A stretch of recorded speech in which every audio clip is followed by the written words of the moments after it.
तो भगवान कह रहे हैं बुआ तू आज मुझसे कुछ मांग ले। बुआ चुप, बिल्कुल कुछ नहीं बोली। उसने आरता लिया, आरता करने की रिवाज है, द्वार पर द्वाराचार होता है, तो क्या शब्द बोली कि कृष्णाय वासुदेवाय, आरता करती जा रही है भगवान का, कि भाव विभोर हो गई कि मेरा भगवान जा रहे हैं, मेरे परमात्मा जा रहे हैं, मेरे सर्वस्व जा रहे हैं। कि कृष्णाय वासुदेवाय देवकी नंदनाय जय, देवकी का नंदन जा रहा है, और नंद गोप कुमाराय गोविंदाय नमो नमः, बार बार इस कीर्तन को गा रही है, आरती को गा रही है। और क्या कह रही है कि नमः पंकज नाभाय, तू तो ब्रह्म है, परमात्मा है, तो मेरा भतीजा नहीं है, मैं सब जानती हूँ। मन ही मन कह रही है, गुनगुना के कह रही है। भगवान सुन रहे हैं कि बुआ आज क्या गा रही है, भाव विभोर, अश्रुधारा बह चली बुआ की, कुंती की। सोचने लगी उपकारों को कि इस परब्रह्म परमात्मा ने मेरे भतीजे के रूप में मेरे ऊपर कितने कितने बड़े उपकार किए, ये सब सोचने लगी। और आरती भी करने लगी कि नमः पंकज नावाए और नमः पंकज मालिने, कमल के पुष्पों की माला से भगवान अधिक प्रसन्न होते हैं, इसलिए भगवान को पंकज माली कहते हैं। और नमः पंकज नेत्राय, कमल के समान तेरे नेत्र में तुझे नमस्कार करती हूँ। और नमस्ते पंकजांग्रहे, तेरे चरण कमल के समान है, मैं तुझे प्रणाम करती हूँ। तेरी नाभि में कमल है, तेरे नेत्र कमल जैसे हैं, तेरे चरण कमल जैसे हैं, इसलिए मैं तुझे बारंबार प्रणाम करती हूँ। और कहते हैं जैसे अपने बुआ गालिया कह ली थी, अब बता मैं तुझे उससे वरदान मांग रही। मैं कुछ वरदान नहीं मांग रही तुझसे, बेकार की बात मत करे, तेने बहुत दिया है, जो कुछ है वो सब ठीक है। कि बुआ युद्ध में सब कुछ हार चुके हैं, नष्ट हो चुका है, एक ही परिवार था, तुम्हारा भी धन यहीं से था, उनका भी धन यहीं से था। जब युद्ध होता है तो बर्बाद हो जाता है राजघराना। तू कहे तो मैं बहुत कुछ द्वारका से दे सकता हूं, तू कहे तो सही।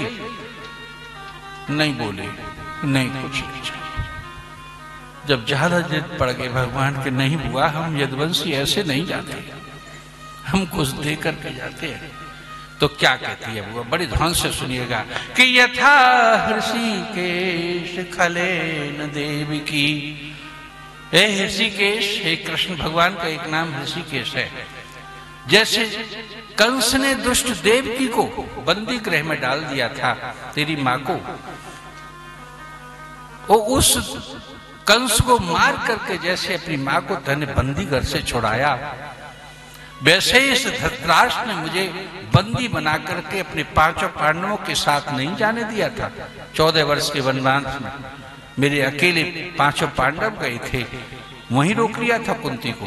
कुंती बड़ी नीतिज्ञ थी, और ये अंधा धृतराष्ट्र जानता था कि कुंती अगर पांडवों के साथ चली जाएगी तो पांडव दोनों राज चौगने बलवान और वरिष्ठ होकर के और राजघराने के धनवान पैसा वाले होकर के संपन्न हो जाएंगे, उसे रोक लिया था।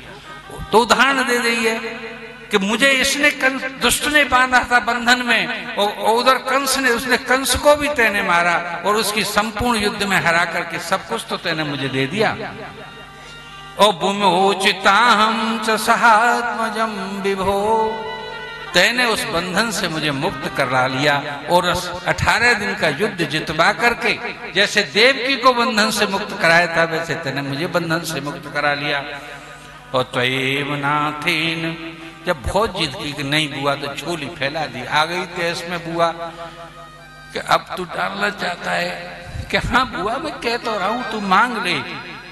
तो क्या कि विपदय संतु नः सस्वद तत्र तत्र जगत गुरु, तू वास्तव में देना चाहेगा? हाँ बुआ कह रहा हूं, जो मांगे कि वो दूंगा। फिर बोल के तू देना चाहेगा कि हाँ बुआ मैं दूंगा, मैं वसुदेव का पुत्र हूं, जरूर दूंगा, मैं यदुवंशी हूं तुझे जरूर दूंगा। 3 बार जैसे ही कहा तो मेरी झोली में तू विपत्तियां डाल दे। बोलिए वृंदावन बिहारी, तू मेरी झोली में विपत्तियां डाल दे कि विपदय संतु न सस्वद ओ यत्र यत्र जगत गुरु। जहां जहां मैंने सुना है कि विपत्तियां आती हैं वहीं वहीं तेरे दर्शन होते हैं, वहीं वहीं तो भक्त की विपत्तियां दूर करने पहुंच जाता है। विपत्तियां मेरे पास आ जाएंगी तो मेरे पुनः पुनः तेरे दर्शन होते रहेंगे। मैं तेरे दर्शन त्यागना नहीं चाहती। बोलिए वृंदावन बिहारी लाल की जय। भगवान की अश्रुधारा बह चली कि मैं भक्तों को छलना चाहता हूं, लेकिन भक्त मुझे छल लेते हैं। आज बुआ मुझसे कुछ ले लेती, लेकिन बुआ ने मुझसे कुछ नहीं मांगा, अभी तो मैं ही बुआ ने मांग लिया पूरी तरह से। और लेकिन भगवान किसी को विपत्ति देते ही नहीं है। भगवान के याद करते ही, उन्हें स्मरण करते ही विपत्तियां नष्ट हो जाती है, समाप्त हो जाती है। और जो बड़ी विपत्तियां होती है तो वो स्वयं आकर के विपत्तियों को दूर करते हैं। तो विपत्तियां मांगी, रामचरितमानस में भी ये भाव आया। हनुमंत लाल जब सीता माता के पास गए हैं तो वहां पर उन्होंने आदरणीय भक्तों सीता जी को जिस रूप में देखा, लौट करके जाए तो भगवान राघवेंद्र को सुनाने लगे हनुमंत लाल। और क्या कहते हैं कि सुने, वो दुख सुनाया कि सीता जी कैसे दुखी हैं वहां पर। भगवान उस दुख को सुनते रहे सीता माता की। कि कहे हनुमंत विपत्ति प्रभु